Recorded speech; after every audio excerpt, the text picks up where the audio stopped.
அனைவருக்கும் வணக்கம். நாங்கள் இன்னைக்கு பார்க்க போற வார்த்தை என்னன்னா, அதனால். அதனால் என்ற வார்த்தைக்கு ஃப்ரெஞ்ச் அர்த்தம் அலோர். வேற வேற வார்த்தைகள் இருக்குது. ஆனா நாங்க இந்த அலோக வச்சு எப்படி வார்த்தைகள் உருவாக்கணும்னு பார்க்க போறோம். Il pleut, alors je reste à la maison. அதாவது மழை பெய்கிறது, அதனால் நான் வீட்டில் இருக்கிறேன். ஒரு செயலால வர்ற விளைவுக்கு பாவிக்கிறோம்.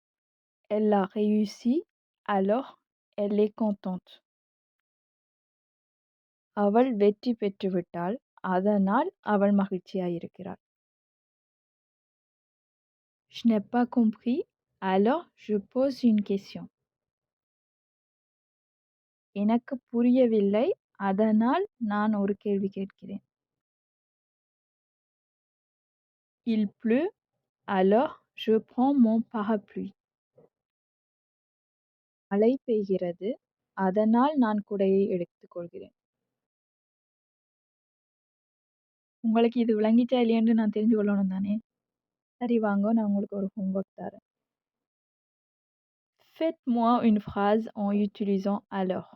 அதாவது அலோக பாவிச்சு ஒரு வசனம் கமெண்ட்ஸில் எழுதணும். இந்த வீடியோ கண்டிப்பாக உங்களுக்கு பயனுள்ளதாக இருந்திருக்கும் என்று நம்புகிறேன். இன்னொரு வீடியோவில் சந்திப்போம். நன்றி, வணக்கம்.